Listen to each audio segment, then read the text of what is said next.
Psychiatric medicine डक्टरले चलाएपछि के जिन्दगीभरि खानुपर्छ त?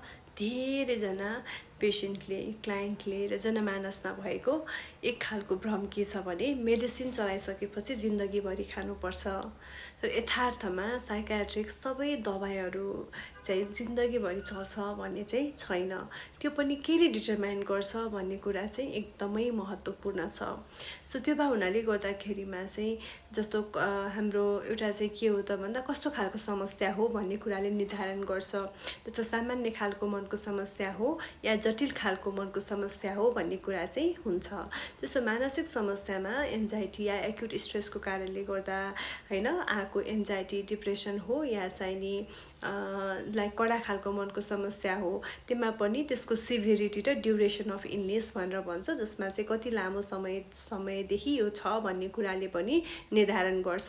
जस्तो मानिलिनुहोस् उहाँको चाहिँ नि धेरै समय क्रोनिक भइसकेको छ भने त्यो बेला चाहिँ केही टाइम लाग्न सक्छ। त्यस्तै गरेर पर्सनल हिस्ट्रीमा उहाँको फ्यामिली हिस्ट्रीमा कसैलाई छ कि छैन या उहाँलाई पहिला पनि थियो र अहिले फेरि भइरहेछ भन्ने कुराले पनि डिटरमाइन गर्छ हैन। त्यसैले गर्दाखेरिमा चाहिँ रिस्क अफ रिल्याप्स हुने चान्स चाहिँ कति छ त उहाँकोमा भन्ने कुरा हेरिसकेपछि अनि बल्ल चाहिँ भन्न सकिन्छ कति समयसम्म मेडिसिन चल्छ भनेर। तर पनि सुरुमा भर्खरै एउटा मानिलियो एन्जाइटी भएर आउनु भएको छ भने उहाँलाई त्यो मेडिसिन जिन्दगीभरि चल्दैन हैन।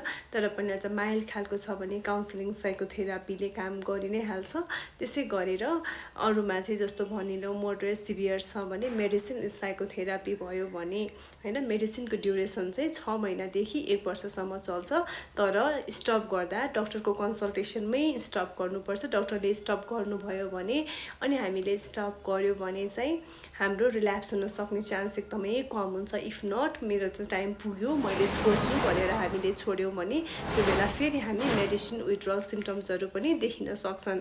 त्यसैले गर्दाखेरि आफ्नो साइकियाट्रिस्टले आफूलाई के भनिरहनु भएको छ भन्ने कुरालाई हामीले विश्वास गरेर उहाँसँगै ट्रिटमेन्टमा हामी बस्यौँ भने जिन्दगीभरि खानुपर्ने भन्ने खालको चाहिँ हुँदैन। तर मेडिसिन खाइरहँदाखेरिमा कस्तो रेस्पोन्स आइरहेछ, मेडिसिनले काम गरिरहेछ कि छैन भन्ने कुराले चाहिँ निर्धारण गर्छ।